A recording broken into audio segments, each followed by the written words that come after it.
जय श्री हरि। आप सभी पर भगवान श्री हरि की कृपा सदैव बनी रहे। आज के इस वीडियो में आप सुनेंगे कामिका एकादशी के महत्व के बारे में और कथा के बारे में। तो चलिए जानते हैं इसके महत्व के बारे में। अर्जुन ने कहा, हे प्रभु, मैंने आषाढ़ मास के शुक्ल पक्ष की देवशयनी एकादशी का सविस्तार वर्णन सुना। अब आप मुझे श्रावण के कृष्ण पक्ष की एकादशी की कथा सुनाने की कृपा करें। इस एकादशी का क्या नाम है? इसकी विधि क्या है? इसमें किस देवता का पूजन होता है? इसका उपवास करने से मनुष्य को किस फल की प्राप्ति होती है? भगवान श्री कृष्ण ने कहा, हे श्रेष्ठ धनुधर, मैं श्रावण मास की पवित्र एकादशी की कथा सुनाता हूँ। ध्यान पूर्वक सुनो। एक बार इस एकादशी का पावन कथा को भीष्म पितामह ने लोकहित के लिए नारद जी से कहा था।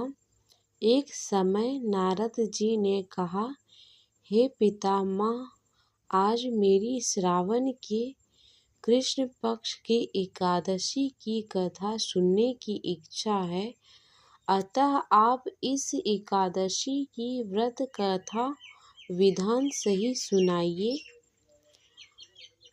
नारद जी की इच्छा को सुन पितामह भीष्म ने कहा, हे नारद जी, आपने बहुत ही सुंदर प्रस्ताव किया है। अब आप बहुत ध्यान पूर्वक इसे श्रवण कीजिए। श्रावण मास के कृष्ण पक्ष की एकादशी का नाम कामिका एकादशी है। इस एकादशी की कथा सुनने मात्र से ही वाजपेयी यज्ञ के फल की प्राप्ति होती है। कामिका एकादशी के उपवास में शंख चक्र गदाधारी भगवान विष्णु का पूजन होता है। जो मनुष्य इस एकादशी को धूप दीप नैवेद्य आदि से भगवान विष्णु की पूजा करते हैं, उन्हें गंगा स्नान के फल से भी उत्तम फल की प्राप्ति होती है। सूर्य ग्रहण और चंद्र ग्रहण में केदार और कुरुक्षेत्र में स्नान करने से जिस पुण्य की प्राप्ति होती है, वह पुण्य कामिका एकादशी के दिन भगवान विष्णु की भक्ति पूर्वक पूजा करने से प्राप्त हो जाती है। भगवान विष्णु की श्रावण मास में भक्ति पूर्वक पूजा करने का फल समुद्र और वन सहित पृथ्वी दान करने के फल से भी ज्यादा होता है। व्यक्तिपाद में गंडकी नदी में स्नान करने से जो फल प्राप्त होता है, वह फल भगवान की पूजा करने से मिलता है। संसार में भगवान की पूजा का फल सबसे ज्यादा है, अतः भक्ति पूर्वक भगवान की पूजा न बन सके तो श्रावण मास के कृष्ण पक्ष की कामिका एकादशी का उपवास करना चाहिए। आभूषणों से युक्त बछड़ा सहित गोदान करने से जो फल प्राप्त होता है, वह फल कामिका एकादशी के उपवास से मिलता है। जो उत्तम द्विज श्रावण मास के कृष्ण पक्ष की कामिका एकादशी का उपवास करते हैं तथा भगवान विष्णु का पूजन करते हैं, उनसे सभी देव नाग पितृ आदि की पूजा हो जाती है। इसलिए पाप से डरने वाले व्यक्ति को विधि विधान सहित इस उपवास को करना चाहिए। संसार सागर तथा पापों में फंसे हुए मनुष्य को इनसे मुक्ति के लिए कामिका एकादशी का व्रत करना चाहिए। कामिका एकादशी के उपवास से भी पाप नष्ट हो जाते हैं। संसार में इससे अधिक पापों को नष्ट करने वाली कोई और उपाय नहीं।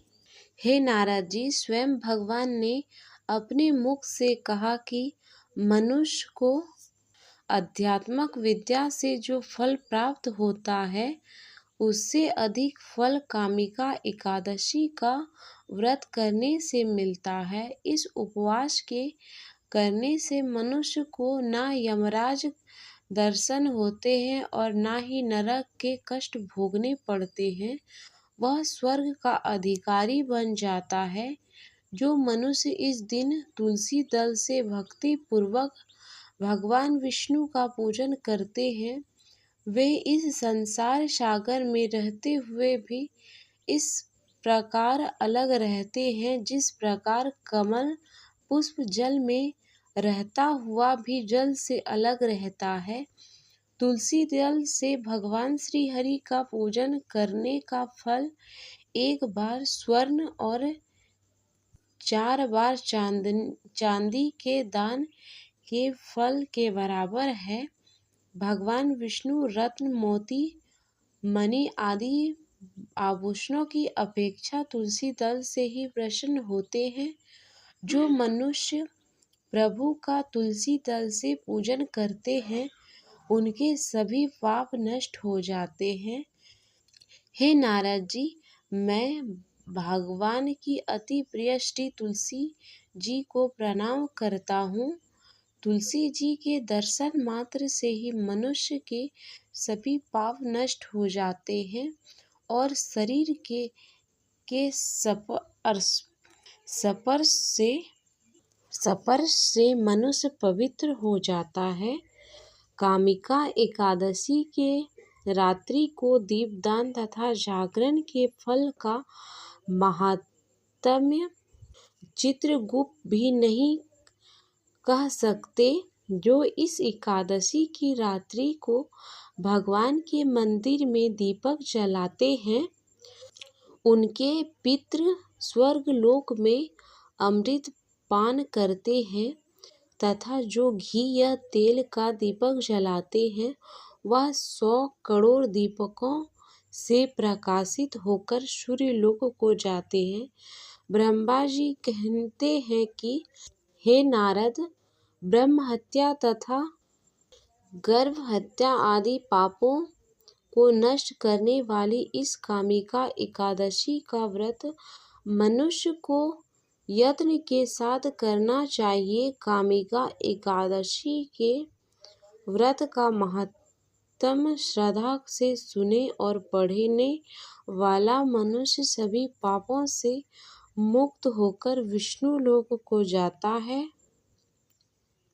तो ये थी कामिका एकादशी की कथा और महत्व के बारे में। यदि आपको जानकारी अच्छी लगी हो तो मेरे चैनल पर बने रहें।